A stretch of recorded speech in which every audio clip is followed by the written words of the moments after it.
네, 경제 이야기 하겠습니다.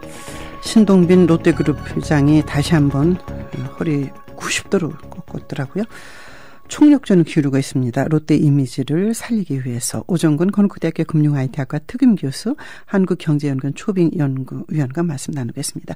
교수님 안녕하십니까? 네, 안녕하세요. 네, 순환철 출자 80% 정도 연내 끊겠다. 뭐 이런 내용도 있던데요. 아무래도 그 국민들이 외면하고 있기 때문에 이걸 돌리겠다는 그런 배경이겠죠? 아, 네, 그렇습니다. 이번에 그 행제 간의 참 그 볼썽사나운 싸움 모습을 보면서 많은 국민들이 이제 롯데를 그야말로 불매운동까지 벌이면서 외면하기 시작하고 또 이제 그런 걸 배경으로 해서 정치권이나 정부에서도 각종 제재 방안들을 내놓기 시작하면서 네. 그야말로 그 롯데는 사면초가에 몰린 상황이 됐습니다. 그래서 아마 이런 사면초가를 탈출하기 위해서 네. 어제 사과 대국민 사과문을 발표하게 된 것으로 네. 보여집니다. 그 우리가 주목해야 될 그 기자회견 중에 주요 내용을 좀 말씀해 주십시오. 일단 주요 내용은 크게 세 가지인데요. 하나는 이제 지배 구조를 좀 투명하게 하겠다 이제 하는 거와 네. 두 번째로는 이제 그 경영 투명성을 높이겠다 하는 거.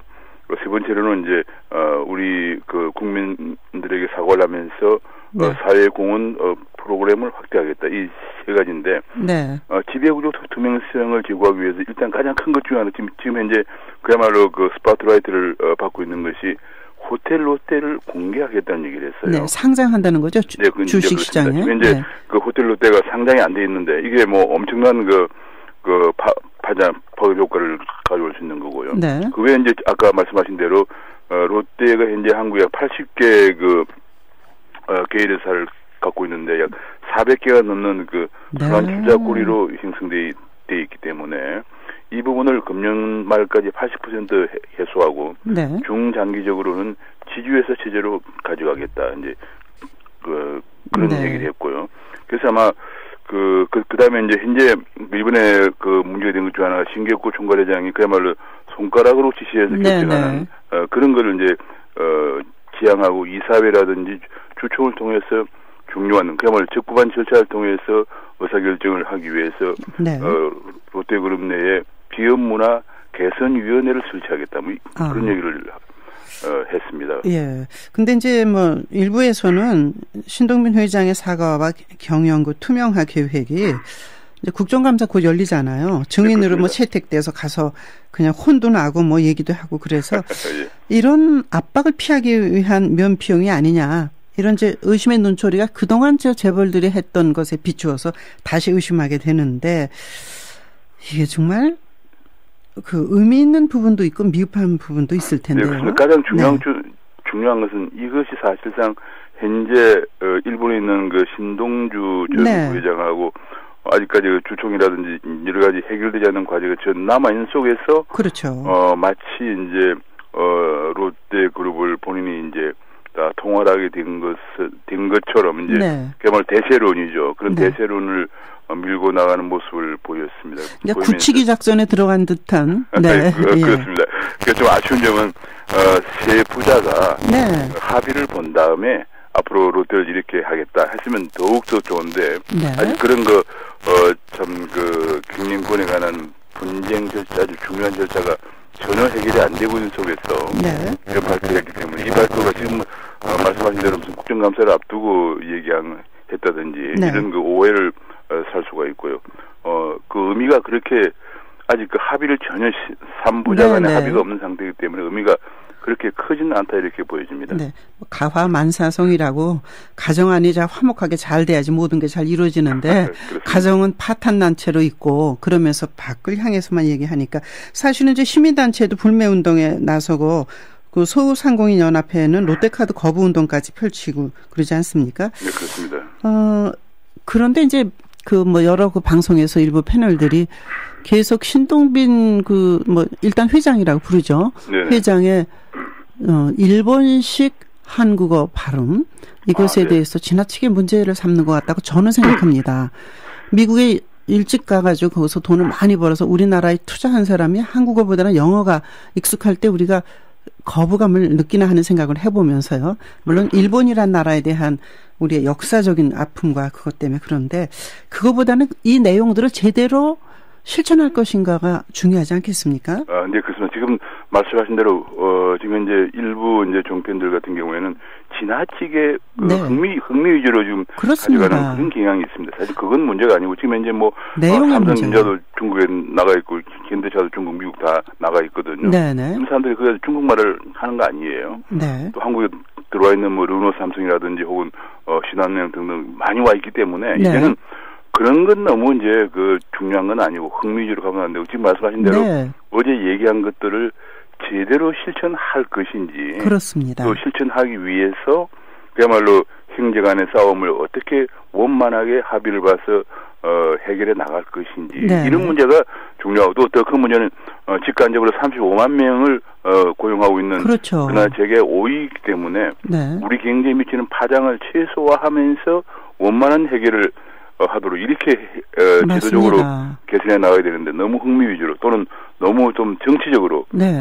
그야말로 그 롯데 때리기식으로 네. 심지어는 재벌 때리기식으로 이렇게 나간다면은 네. 지금 우리 경제가 너무 안 좋기 때문에 그렇죠. 별로 바람직하지 않습니다. 롯데가 잘했다는 거 절대 아닌데 그렇습니다. 지금 말씀하신 대로 뭐 그랬으문이다 뭐 일본식으로 발음했다고 이런 건 막 하니까 그게 네. 아니고 롯데가 한국에서 정말 제대로 투자해서 제대로 돈 벌어서 우리한테 이 효과가 왔는가 일본으로 돈을 돌렸나 뭐 이런 거에 대한 얘기들을 좀 했으면 하는 생각이 저는 개인적으로 들었습니다. 네, 그렇습니다. 지금 이제 사실은 중국 얘기를 조금 여쭤볼 수밖에 없는데 위안화가 갑자기요. 네네. 절하했잖아요, 값이요. 네, 그렇습니다.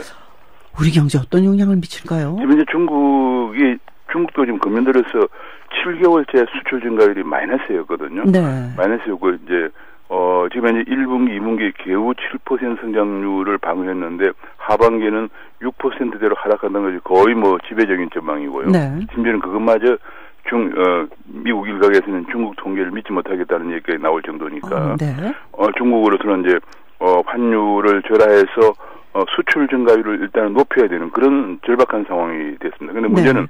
우리나라가 지금 엔화에 대해서도 너무 강세를 보여서 수출이 지금 한국도 지금 계속 금년 들어서 그렇죠. 네. 마이너스인데 중국마저 이렇게 환율 전쟁에 가담을 하게 되니까 한국은 그야말로 사면초가에 몰려 있는 그런 상황인데 제가 보기에는 한국 경제가 중국과 일본은 뭐 벌써부터 이제 절하를 해왔고 중국도 이렇게 절하를 시작하면 한국도 지금 시간이 많이 없습니다. 미국이 그렇죠. 금리를 올리면 우리도 금리를 올릴 수밖에 없기 때문에 얼마 남지 않는 시간을 활용해서 중국, 일본의 그 대폭적인 절하에 우리도 대응을 해야만이 그나마 좀 수출 기업들의 숨통이 트이지 않겠느냐 생각을 하고 있습니다. 네, 결국 이제 수출할 수 있는 경쟁력이 우리가 없어지는 거죠. 저쪽에서 하도 싸게 하니까. 네, 그렇습니다. 그것도 그렇고 이제 경쟁력도 없어지고요. 가장 중요한 게 수출을 울며 계좌막히를 공장을 돌려야 되니까 하면 할수록 손해가 나서 지금 기업들이 계속 뭐 수조 원씩 적자를 내고 있는 상황이기 때문에